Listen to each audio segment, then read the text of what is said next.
Martin. My name is Steve. It's Steve Bertion. Do you want to be my friend? You look stupid when you speak in English. Leave that to a professional. Pour résumer les commentaires de Martin, je pense qu'il dit que je suis à la bonne voie, puis je suis bien content. Merci, Martin. Bonjour, bienvenue à l'émission Octane 360 en direct du Cornwall Motor Speedway. Un superbe après-midi. On a près de 60 modifiés dans les puits, du jamais vu ici à Cornwall pour la présence de la série Gros Bloc. On a comme je disais, plusieurs voitures. Un sujet qui risque de faire jaser beaucoup, c'est la présence parmi ce peloton-là. On risque d'avoir beaucoup de petits blocs ici à Cornwall ce soir. Qu'est-ce que tu penses de ça, Steve? Je sais que l'année passée, on avait eu Chris Raby qui avait remporté la victoire. Le premier à remporter la victoire avec un petit bloc. La piste semble ce soir, là, je pense qu'elle va s'assécher assez rapidement. Bien, moi, quand j'ai arrivé sur la piste, on est arrivé ici vers à peu près 3h30 et la piste était déjà... Ron n'avait pas arrosé encore, c'était encore assez sèche. Il a arrosé sur le tard. Fait que, puis avec le soleil qui plombe présentement, d'après moi, ça va tomber rapidement sèche. Donc, ça n'avantagera pas nécessairement les gros blocs, ça va avantager les petits blocs. Quoique un bon gros bloc ajusté, bien ajusté à Cornwall, ça peut quand même faire une différence. Comme moi, je suis un fervent de gros blocs, j'aime bien les tracks bien collantes à cause des gros blocs, mais on ne sait jamais. On a parmi les pilotes ici, vous en avez parlé hier à l'émission d'Octane à Drummondville avec Anthony, vous avez nommé plusieurs gros noms. Ça semble se concrétiser. On a, comme je disais, près de 60 véhicules ici. On a plusieurs gros noms, des surprises qui se sont confirmées. Les voitures Gibson sont ici, Billy Decker, Larry White. Puis on a plusieurs pilotes du Québec qui sont ici.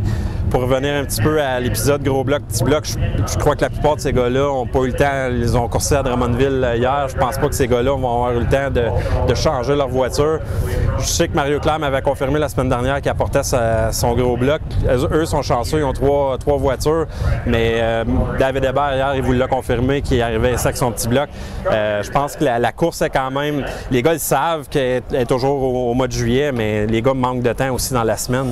Mais ce qui arrive, c'est aussi, les gars, s'il y avait beaucoup plus de courses au Québec en gros bloc, mais ça vaudrait la peine pour les gars d'investir et de mettre du temps sur leur voiture. Mais aussi, comme on voit que les tracks sont de plus en plus sèches maintenant, le petit bloc a autant l'avantage pour gagner. On a vu la peur avec Chris Raby. Là aussi, il y a le facteur temps. Hier, je parlais avec quelques équipes et ils me confirmaient. On va vous donner un exemple. Comme hier à Drummondville, les courses à 11h, ils ont terminé, mais le temps de tout finir, les entrevues et tout. Ouais. Mais les gars finissent tard. Fait que, pour changer un moteur, c'est beaucoup de problèmes. Comme tu as mentionné, les gars ont pas toutes deux voitures. Puis dans le cas aussi de David Hébert, mais ils ont vendu... leur moteur est en processus de vente. Donc, ils ne veulent pas le mettre dedans non plus pour l'affimer. Puis c'est ce qui est normal. Ce qui est ironique aussi, parce que c'est des grands défendeurs des gros blocs, mais je pense qu'ils ont comme décidé, pas décidé, mais ils ont comme accepté que c'était fini pour eux, les gros blocs. Puis maintenant, ils vont courir toujours anti-bloc, sauf pour Syracuse. Mais comme j'ai déjà mentionné dans une chronique, pour faire Syracuse, il faudrait courir plus souvent en gros bloc. Mais ça, qui sait, peut-être un jour. Ils vont avoir l'occasion quand même, probablement, de mettre un moteur gros bloc quand les gros blocs, justement, vers la fin juillet, vont être en visite au Québec, à Granby Drummondville. Les gars vont avoir l'occasion d'avoir justement le dimanche et le lundi pour faire les ajustements. Ce soir, en plus des gros blocs, on a un programme complet. Puis déjà dans les puits, il y a plusieurs pilotes qui sont ici pour demain. Il y a plusieurs pilotes du Québec qui sont ici là, en Pro Stock. On a vu Alain Brochu, justement le gagnant de la première course Pro Stock à Granby. Bruno Cyr, on a vu plusieurs autres. Il y a même Rob Yetman qui est ici, il est déjà ici ce soir. Puis il y a plusieurs sportmen qui sont ici. Ils vont profiter de la soirée. Les conditions vont être pratiquement pareilles demain. On va rouler 2 heures plus tôt que d'habitude. Donc la piste va tomber sur la glace immédiatement. Puis c'est ça, les gars veulent essayer d'avoir les meilleurs réglages possibles pour demain. Moi, je vais t'avouer, j'adore les programmes sur 2 jours comme ça. J'adore ça parce que, surtout en plus, vu que pour une des rares fois, dirt, mais tu sais, les gars d'habitude, ils courront pas en petit bloc le lendemain parce qu'ils vont aller ailleurs. Ouais. Là, il n'y a rien ailleurs. Tout se passe ici. On se créerait dans un championnat de fin de saison, comme soit le Race Rock ou un peu un mini Syracuse. Ou même le Race Mania qu'on voit à Drummondville. Là. Exactement. Moi, excuse, le Race Mania, je voulais surtout dire. C'est pas la même chose. Puis, c'est ça qui est le fun. Puis là, c'est sur 2 jours. Oui. Les puits sont remplis à pleine capacité. Ça va être vraiment, vraiment plaisant. Puis là, on a de la crème, la crème qui sont ici. Là, présentement, là, il est 18h, les estrades sont bondées. C'est vraiment, c'est le fun. Ça me ramène dans quand j'étais plus jeune puis que je venais voir ces gros noms-là. J'avais hâte, moi aussi, à ce week-end-là. J'avais hâte à ce soir, mais j'ai vraiment hâte aussi à demain. Parce qu'on est habitué de voir les 358 depuis les dernières années. Puis c'est ça, les gros noms vont pas mal tout être restés ici pour demain. Ça va être encore incroyable avec une quarantaine, 40, 45, même 50 modifiés. Ça va être à surveiller. Hier, Drummondville a été une des seules pistes, je dirais, chanceuses au cours du week-end à avoir roulé. Toutes les autres pistes ont annulé un peu partout, autant à Québec, Ontario, puis même aux États-Unis. On a ramené hier les cell panels à Drummondville. Moi, personnellement, c'est quelque chose que j'aime pas. Je trouve que ça déguise un modifié, mais ça a dû être quand même un bon spectacle. J'aime ça, moi. Chacun son opinion. Moi, ça fait différent. Moi, tu sais, ça fait des années que les courses en modifié, les chars sont toujours du pareil au même. C'est comme un sprint car, ils marchent par tradition. Ouais. Aujourd'hui, ils n'ont pas de démarreur, mais parce qu'ils marchent par tradition. Ben, c'est correct, là, les plus fervents, là, ils aiment ça comme ça, puis j'ai pas de problème avec ça. Mais j'aime ça, des side panels. Je trouve que ça fait un regard différent. Ils ont l'air plus méchants. J'aime ça. Sur une track comme Drummondville, mais l'effet de sol paraissait plus là, quand ça arrivait dans les courbes, là, l'appui. Oui, il y a dû avoir une différence à comparer à RPM. Dominique Dufault, hier, nous en a mentionné justement là, de ce côté-là. Puis pour la piste, on était chanceux, pas de pluie. Au début les nuages étaient menaçants, mais Yann Bussière là, il a travaillé très, très fort. Yann, là, on peut pas y enlever ça. Il est tout le temps en train de travailler sur sa track. On arrive là de bonne heure l'après-midi, nous autres, là, puis il est sur le camion à eau, il est sur le camion pour on les appelle les tapeux. Il n'arrête pas, il dit directive à tout le monde. Vraiment, là, c'est un promoteur passionné, puis c'est le fun de le voir aller. Il est sur son téléphone aussi. Moi, je n'étais pas là hier à Drummondville, mais avec les réseaux sociaux, avec Facebook, probablement qu'il est sur son téléphone en roulant avec son tracteur. Puis il y a des courses ce soir, puis tu voyais qu'il poussait vraiment la chose pour avoir des courses. Puis c'est le fun d'avoir son staff qui le supporte aussi, exact. Parce que toute son équipe envoyait ou partageait son message, tout ça, pour essayer d'avoir le maximum de gens aussi. C'est un côté le plus dur pour un promoteur, parce que quand la tendance est à la pluie, mais qu'on sait que ça va se dégager, mais les gens ne veulent pas prendre le risque de dépenser pour venir. Mais ceux qui ont pris le risque hier, là, ils ont vraiment eu... Il y a eu 2 finales de 50 tours, ont vraiment eu de bons spectacles. Ceux qui n'ont pas été là, bien, malheureusement, ils ont manqué de quoi de très, très bon. Dans toutes les classes, c'était bon. Les Lightning, c'était très bon. Mais c'est le risque avec la température là, d'y aller ou pas. Parmi le spectacle hier, on a entendu, moi j'ai suivi ça un petit peu sur 360 Nitro, il y a un petit peu de brasse camarade en modifié. Oui, on n'a pas tous les détails au complet, mais de qu'est-ce qu'on a su. Moi, la seule chose que j'ai vue, par contre, c'est que j'ai vu la voiture de Sébastien Goujon dans la courbe numéro 2 faire un 360. C'était pas pour nous faire honneur. Il a fait un 360. Donc, de qu'est-ce qu'on a attendu. Honnêtement, on n'a pas été vérifié trop auprès des trailers, des remorques, parce que, mettons que le sang bouillait beaucoup dans ces coins-là. C'est que on dit que Clément aurait intentionnellement fait faire un 360 à Sébastien Goujon, que lui, il n'a vraiment pas pris du tout. Il était en furie. Il est venu dire un peu sa façon de penser proche de la piste à Clément Terrien. Mais ça va sûrement se placer. C'est normal, l'adrénaline est forte. Fait que les gens comme ça. En plus, il n'y a pas beaucoup de courses. Là, tout le monde tout le monde va aller en avant au premier tour. Exactement. Donc, c'est ce qui termine la première portion de l'émission Octane 360. Superbe soleil ici à Cornwall Motor Speedway. Donc, c'est ce qui termine cette première portion. Thank you, Martin. Your pleasure.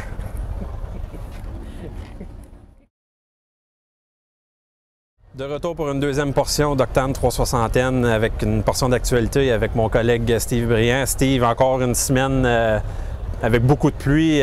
Tu as tenté hier d'être à Brockville, malheureusement, ça a tombé à l'eau avec de la pluie qui s'est mise de la partie lors des pratiques.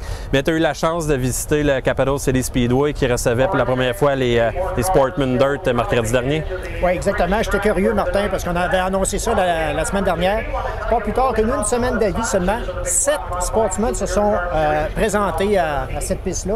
Écoute, moi, j'ai été surpris. Je pensais d'avoir peut-être seulement 3 ou 4 sportsmen juste pour faire une petite démonstration comme telle. Puis au contraire, même la finale, je te dirais, elle m'a surpris. Je te dirais, le gagnant, Steve Billings, qui a été sa première victoire à vie en sportsman, il a fallu dans les 2 derniers tours qui dépasse le meneur, qui était Dana Higgins. OK.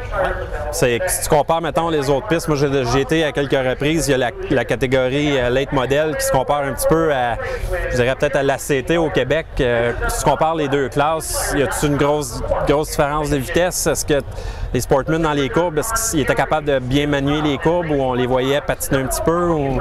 Non, patiner, je te dirais que non. Ça a été plutôt plus un défi pour ces gars-là. C'était la première fois qu'ils coursaient sur l'asphalte, donc ça a été plus au niveau des setups. Je dirais là qu'ils ont le droit à 2 qualifs. Il a fallu qu'ils changent souvent de setup pour pouvoir aller chercher la puissance, le maximum de leur voiture.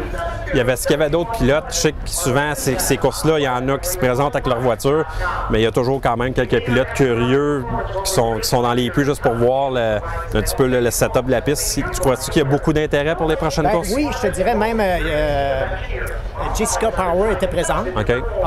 J'ai parlé aussi avec l'initiateur, Joey Evans. Oui. Joey Evans me disait que même un gars comme La Douceur se présenterait là dans le futur, mais il ne faut pas oublier que cette semaine, c'est une grosse fin de semaine pour eux autres, avec la semaine qui s'en vient. Oui, avec demain la série Dirt, il y a Ransomville aussi mercredi. Les gars ne voulaient sûrement pas abîmer leur voiture. C'est en plein ça, Mais pour une semaine d'avis, je te dirais là, la réponse, moi je suis curieux de savoir dans le futur. Puis je te dirais pour le promoteur, Todd God, je pense que ça va être sa voie de succès. Il faut attirer, comme tu dis la dernière fois, je pense qu'on voit la tendance des gens de Dirt de venir à la piste. Il n'y a pas de choix. Je pense que. Puis je te dirais, lorsqu'on a annoncé au micro, est-ce que vous êtes content de revoir le retour des sportsmen, en tout cas de Dirt? Tout le monde a applaudi, donc je pense que l'intérêt est là. Tant mieux si on peut voir un autre intérêt à cette piste-là, parce ça semble avoir des difficultés depuis quelques années. Puis c'est une nouvelle classe. On a ramené les vintage, comme on parlait la semaine passée. Puis si on ramène les sportmen comme une classe régulière dans le futur, puis qui apporte des gens nouveaux à cette piste-là, mais on va avoir une piste à aller. Surtout les amateurs de Dirt vont pouvoir y aller. Hein? Oui. Mais je te dirais, j'ai été déçu par contre. J'ai été déçu là, des autres classes. Okay. Le peu de voitures pour chacune des classes. Ouais. Malheureusement, là, écoute, ça tourne environ de 5, 6. La plus grosse classe, elle en avait 9.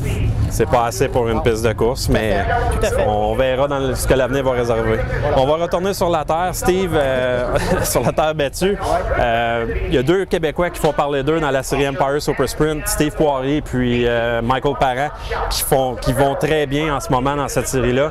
Puis ils vont s'attaquer une semaine extrêmement importante la semaine prochaine aux États-Unis, le Speed Week, qui va visiter plusieurs pistes. On va visiter Rolling Wheels, Brewerton, Can-Am, puis Fulton au cours de la même semaine. Ça va être une semaine extrêmement éreintante pour ces pilotes-là. Et importante. Oui, également. Ça casse. Mais croirais-tu, Martin, on pourrait espérer de voir 2 Québécois finir premier et deuxième? Ça serait très intéressant. Moi, en tout cas, pour avoir parlé avec quelqu'un qui est près d'ISS, pour avoir assisté à la course à Merrittville comme tel, oui. Présentement, Michael Parent, c'est l'homme à battre en ce moment. Là. Il est sur une lancée. Il ne faut pas oublier qu'aussi, depuis qu'il s'est associé avec Doug Emery, oui. c'est plus le même. L'année passée, il avait remporté sa première finale, tu te souviens, à Mohawk. Oui. On mettait en doute un petit peu, OK, il était chanceux comme tel, et ça. Mais sa dernière course qu'il a gagnée, là, je pense qu'il a été super dominant.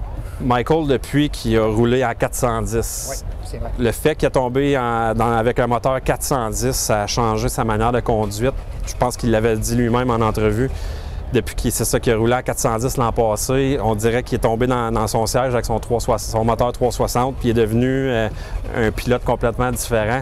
Puis ça paye les dividendes cette année. Puis son temps de réaction est meilleur à ce moment-là. Tu te souviens ici, je me souviendrai toujours ici contre les Waux. Hey, il roulait parmi les 10 meilleurs. Là. Oh, il faut le faire, surtout ici, une petite piste comme ça avec un 410. Il faut avoir des grosses couilles, comme on dit. Dire qu'à un moment donné, Steve Poirier aidait Michael Parent. Aujourd'hui, Michael Parent bat Steve Poirier. C'est une bonne chose parce qu'on voit que l'élève a appris du professeur, puis c'est une bonne chose pour Michael. Puis une longue semaine pour eux. Sûrement qu'il va y avoir des Québécois qui vont se déplacer aux pistes pour aller voir ça. Peut-être justement du côté de Can-Am, vendredi prochain, les ISS vont être là pour leur troisième course de la série. Écoute, c'est la piste la plus proche pour nous autres pour aller assister. Si vous voulez aller voir l'ISS, à Can-Am vendredi soir, effectivement. Oui, ça va être toute une semaine pour eux autres, puis on va suivre ça de près. Un dernier sujet que je veux t'amener, Steve, il s'est passé quelque chose d'assez incroyable le week-end passé avec Bruno Lapage samedi soir qui a réussi à sauver quelqu'un dans son entourage. Écoute, tu sais, la communauté des courses, là, on est quand même des gens, tu sais, c'est bien beau parler des mauvaises choses, mais il y a quand même des belles choses qui s'est passées. Puis Bruno Lapage a sauvé la vie à un de ses chefs mécanos, qui est Jean-Guy Primo. Il se préparait pour s'en aller, c'était le samedi matin, il se préparait pour aller à la piste de Brockville samedi soir. Et Jean-Guy a fait une crise de cœur. Et Bruno a été obligé de faire les manœuvres. Puis il a sauvé la vie. Bien sûr qu'il a cassé quelques côtes, mais garde, entre quelques côtes puis sauver la vie à un monsieur. Moi, en tout cas, je profite de l'occasion, en tout cas, tous les membres de 300 Nitro pour bon rétablissement à Jean-Guy. Oui, puis il faut dire un gros thumbs up aussi à Bruno Lapage d'avoir réagi rapidement pour avoir sauvé la vie de son collègue. Puis on va retrouver justement Bruno ici ce soir. Il était absent la semaine passée. Il n'était pas venu probablement à cause des incidents avec son collègue. Avec son collègue, puis avec Steve Payne aussi. Il vit beaucoup de choses en ce moment. Oui, Bruno Lapage très occupé présentement.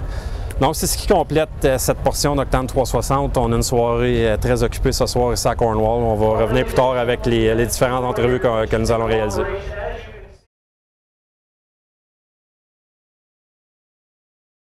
With winner tonight here, getting congratulations from David Hébert. A strong run for you tonight here with your small block. You run the top side, it paid off for you. Yeah, for sure. There at the end, I just took my time on the top, and hopefully it came around. And I don't know if they got slower on the bottom or the top got faster, but it paid out in the end. It's going to be a great push for tomorrow. We'll have probably the same conditions with starting earlier at 5 p.m. tomorrow, so it's a good push for tomorrow. Yeah, for sure. The track conditions will be a little bit different starting earlier, but we're going to try and make the same run at it. So we'll wish you luck for tomorrow, and again, a big congrats for tonight, a big win for you. Thank you, thank you. On va lui laisser prendre une gorgée d'eau. David Hébert, toute une performance ce soir ici avec ton petit bloc, fini deuxième dans la course gros bloc. T'en es fallu de peu avec Carrie Terrence dans les derniers tours, mais une excellente performance. Ouais, j'avais une super bonne voiture, mais qu'est-ce qui a gâché un petit peu la fin de ma course, et quand on a rejoint les lap-cars, il y a eu un accident. J'étais obligé de passer dans l'eau en bas, fait que là, mes tailleurs ont comme bien refroidi d'un coup sec. Ça a repris un autre à 50 tours pour replacer mes tailleurs, parce que la fin de la voiture allait plus ou moins bien. Fait que, mais je suis bien content, on avait une super bonne voiture tout au long de la soirée. C'est sûr que Terrence est un gars bien habitué ici, mais on va se reprendre demain. La piste est extrêmement sec avec la température demain qu'on va rouler assez tôt. Les conditions risquent d'être pas mal semblables aussi. Ouais, demain, c'est sûr, je pense que ça va être un petit peu plus dans le jour. Fait que c'est sûr, ça va peut-être être une petite affaire plus sèche, malgré qu'avec le 100 tours, plus les autres courses qu'il va y avoir, le Robert va venir demain peut-être, fait que ça va changer la donnée. Fait que la décision était vraiment payante de garder le petit bloc pour asseoir. Ouais, pour asseoir, c'est sûr que ça qu'on noir, je pense qu'un gros bloc, on a désavantagé un petit peu. Là. On voyait sur le tableau, c'était pas mal tous des petits blocs qui semblaient sur le tableau à part Matt Shepard. Fait que je pense que le deal était bon. On va souhaiter bonne chance, David, pour demain soir. On sait que c'est une étape importante pour toi avec la série 358, puis on va te suivre de près. Ben, merci beaucoup. Merci, David. With Luke Whitaker, Luke, one of your best performance in your career, a strong third here with your small block here in Cornwall. Must be pretty proud of your success. Yeah, I'm pretty proud of myself, and it's kind of come back from last year. We had a lot of rough times, and I know that I didn't treat myself and my pit crew the same way whenever you're down and you're not finishing well, but I'm really proud of everyone. I'm really proud of my pit crew and all my supporters and everything. It's been a really good year so far, and I can't wait to see what the rest of the year brings in. The track was a perfect fit for the small blocks tonight. It was really slick. Probably same kinds of conditions that we'll have tomorrow. Yeah, I expect the same thing for tomorrow. And when I came out here tonight, you know, the main idea was to learn rather than, you know, to get a top 3 finish is pretty good. But we just came out to learn and try to get ahead for the next race, considering that, you know, it is for points, and I am in the running for the points championship this year. So congrats, Luke, on your third place, and we'll wish you luck for tomorrow. Thank you very much. Finale de 100 tours très spectaculaire ici à Cornwall ce soir sur une piste extrêmement sèche. On a vu la performance des petits blocs être très payante ce soir pour les pilotes. Victoire de Carey Terrence, utiliser la ligne extérieure qui est payée pour lui. C'est ça qu'il nous disait dans l'entrevue d'après-course, qu'en utilisant cette ligne-là, ça a été très payant. On risque d'avoir les mêmes conditions de piste demain. Il dit oui, il dit, on va préparer la voiture en conséquence, puis on espère le même résultat pour demain. Une superbe performance de notre Québécois David Hébert, un des seuls pilotes à savoir qualifier. Lui également, avec son petit bloc, qui a fait un excellent résultat, a mené la course pendant un petit bout de temps. Malheureusement, Terrence a utilisé la ligne extérieure, puis a pu dépasser Hébert dans les derniers moments. Puis une autre superbe troisième place pour Luke Whittaker, un des pilotes locaux ici, un des jeunes pilotes qui me disait que l'an passé, ça n'avait pas été bien été pour sa saison. Il me disait que il avait été assez méchant dans les propos avec son équipe de course, mais avec un résultat comme ça ce soir, il était très heureux. Puis il me dit demain, on course pour les points, ça a été un résultat inespéré. Demain, avec la série 358, on a également parlé des conditions de piste pour demain là, qui risquent d'être très semblables à ce soir. Il dit oui, on va préparer lui également la voiture en conséquence pour demain soir. Donc une finale, très belle finale ce soir ici. C'est une piste extrêmement sèche, mais c'est ce qui résume un peu les commentaires de nos trois pilotes dans le cercle des vainqueurs ici pour la finale 100 tours gros bloc à Cornwall. On va prendre quelques minutes avec le vainqueur en Sportman ce soir, Joey. Deuxième course à Cornwall, puis on est déjà dans le cercle des vainqueurs. On te voit avec le gros sourire. Une très belle célébration aussi. Très content. Oui, non, écoute, en Pro Stock, pas que je m'attendais de gagner, mais le monde s'attendait que je gagne, puis je me mettais une pression pour ça. Ça ici, le monde ne savait pas que ça s'attendre, puis je m'ai mis une pression pour essayer d'être performant. Le char est encore beau puis direct après 7-8 programmes. On s'adapte bien, puis comme je dis, c'est du fun au bout, c'est complètement un différent challenge. Puis là, ça te met en bonne confiance pour demain soir. Là, tous les gros noms Sportman vont être ici pour la finale de 50 tours demain. Oui, on s'est bien classé à Rolling Wheel, alors oui, si on peut faire un beau top 5 ou tu sais jamais, peut-être une victoire, on essaie toujours pour ça, mais un bon top 5 avant d'aller à Ransomville, ça va faire du bien. Félicitations Joey, puis on va te suivre d'après demain, mais on va te souhaiter une autre victoire. Merci. On a un wrecké en avant ici pas mal solide. Puis là, ben, à soir, c'est notre récompense de Cornwall. On est bien contents. Je dois ça à ma femme puis à mon pit crew qui m'a fait un setup de la mort à soir. Le char il était parfait. Et ça a l'air j'avais une bonne longueur d'avance et les autres à soir, le char était parfait. On se prépare, on sait que tu es venu ici ce soir pour se préparer pour demain la grosse course avec la série Dirt Car Pro Stock qui va être ici demain. Oui, c'est ça. Dans le fond, on faisait comme c'était pour un warm-up pour demain. C'est une pratique si on prenait ça de même. Mais là, j'avais fait la première course. On avait les plans de venir courser régulier à Cornwall cette année. Fait qu'une victoire à soir, là, ça va encore plus nous travailler. Fait que je pense qu'on va être régulier ici à Cornwall cette année. On va laisser aller de célébrer cette belle victoire, puis on va te laisser préparer pour demain. Donc, mes félicitations encore pour la belle victoire ce soir. Un gros merci, puis je voudrais remercier mes commanditaires aussi, juste les nommer vite fait. J'ai Extra Rail, Remorquage Longueuil, Concept Simo. J'ai un nouveau aussi, Carrosserie Papineau. C'est un gars d'Hawkesbury dans le coin site, fait que je voudrais le remercier bien gros. J'ai Location Gessina, Tim Horton, Sorel Tracy, un gros merci à eux autres. Puis je dois remercier tout le monde ici à soir. C'est bien le fun de venir ici. Il y a tout plein de monde qui suivent ça à Cornwall. Puis gros merci. Félicitations Bruno. Merci. With winner of the mini stock feature, Mike Gaucher, a long feature for you guys. The first 6 laps went fast, but after that you survived several caution laps. Oh yeah, it was getting rough out there. The quality of the field seems pretty strong here. How do you see the rest of the season here? Hopefully it goes like tonight and I can win a bunch more.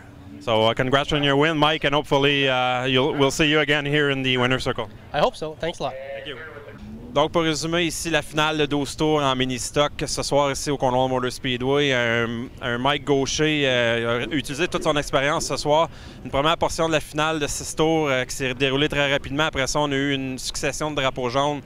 Gaucher a pu profiter de toutes les relances pour garder la tête. Beaucoup d'actions derrière lui. Un peloton très compétitif, c'est ce qu'on parlait un petit peu en entrevue. Il me disait que oui, le peloton est extrêmement compétitif. Puis pour lui, il espère revenir au cercle Cercle des vainqueurs à plusieurs reprises ici cette saison. On avait 21 voitures ce soir au départ dans cette finale-là, puis on a vu, comme je disais tantôt, beaucoup d'actions d'arrière-gaucher. Donc, ça sera à suivre ici pour le reste de la saison dans la série mini-stock à Cornwall avec Mike Gaucher, le vétéran qui a remporté la victoire ce soir. With Brad Rouse. Brad, one of your rare visits here in Cornwall, and you got the novice really eventful 12-lap feature here. Yeah, it was really eventful. It was kind of embarrassing a little bit of just everything. I got into the one there, that last caution. I feel real bad. A little bit of water on the bottom, and I got into that and got into the side of them. So. Good practice for tomorrow night for the Super Dirt Car Sportsman Series. Yes, for sure. That's why we're here. Just run some laps. We're not done going the A main. We'll just we'll probably load up and keep it in one piece for tomorrow. So we'll wish you luck tomorrow, and hopefully we'll talk again tomorrow. Thank you very much. I hope so. Thank you. Finale de 12 tours Sportman novice qui en a paru pour 25-30 avec plusieurs neutralisations et également un drapeau rouge pour Ricky Thompson. Une victoire du vétéran de la région de Merrittville, Ransomville, Brad Rouse, qui a mené cette course-là. Il me disait en entrevue qu'il est désolé parce que lui aussi a été pris dans un accident, a craché le vétéran Bill Mullen qui roulait à ses côtés deuxième. Il l'a poussé un petit peu à l'extérieur de la piste qui a causé la perte de Mullen, mais Brad Rouse qui était ici justement ce soir pour pratiquer la voiture puis faire des essais pour la finale de demain me disait qu'il était content d'avoir cette opportunité-là de 12 tours, mais malheureusement ne participera pas à la finale de 20 tours de ce soir. Il dit « Je veux garder ma voiture en un morceau pour la finale de demain qui révèle de toute son importance avec la série Dirt Car en présence. » Donc, c'est ce qui résume les commentaires du vainqueur Brad Rouse. We'll take a few moments with Derek Kreideman. Derek, last week you suffered bad luck. You were leading the race, and tonight paid off. Great race with Kevin Federley. It always seems to come down to me and Kevin Federley. He's a very good racer, been around a long time, and we've raced very competitively. We had a couple of rear end problems last weekend, and tonight in the heat race we had blew a gear and got it changed. And I'd just like to thank my sponsors, Mile One Mobile, Century 21, Backwoods Fry Shack, and SKM Effects Racing Motors. So hopefully we'll see you back in the winner's circle. You have one of the strongest cars in the street stock. That division this year seems to have gone down a little bit, but I think the competition is still strong with Federley. Yeah, there's a couple other fast cars out there too. Some Brockville regulars coming down, and it's going to be, I think, a pretty good season as long as I can keep the bad luck out of here. So congrats, Derek, and we'll wish you luck for the rest of the season. Perfect. Thank you. Finale de 15 tours ce soir en semi-pro, la dernière finale de la soirée à Cornwall aux petites heures du matin, dépassé 1h du matin. Derek Kreideman qui avait souffert de malchance la semaine dernière, avait brisé son essieu arrière. C'est ce qu'il me disait en entrevue, qu'il avait souffert de malchance la semaine dernière, mais cette semaine a pu savourer sa première victoire de la saison. Une victoire très attendue, puis fièrement gagnée alors qu'il a... s'est battu avec Kevin Federley, un des vétérans de la classe, ce soir pour remporter cette victoire-là. C'est ce qu'il me disait, que c'est toujours plaisant de rouler avec Federley, un des vétérans dans cette catégorie-là. Donc, un Derek Kreideman très heureux d'avoir remporté cette victoire. C'est ce qui termine la soirée ici au Cornwall Motor Speedway. Une superbe soirée de course. On a battu un record en modifié avec 58 bolides dans les puits. Un record, on a dû envoyer 28 bolides à la maison ce soir. On a seulement qualifié 30 pour la finale de 100 tours. C'est ce qui met la table pour demain. On a un autre gros événement ici à Cornwall avec la présence de la série Dirt Car 358, la série Sportman et puis la série Pro Stock. Puis on va également avoir la série canadienne Nationals en modifié, puis également la série Mohawk en Pro Stock. Donc, on va avoir beaucoup d'actions, 200 tours de finale en tout, 100 tours modifiés, 50 tours dans les deux autres catégories. Et puis, évidemment, l'émission Octane 360 va être encore présent ici demain pour, évidemment, parler d'actualité, mais également aussi avoir toutes les entrevues pour tous les pilotes qui paraderont dans le cercle des vainqueurs pour ces trois finales. Donc, c'était Martin Bélanger pour Octane 360 ce soir ici à Cornwall.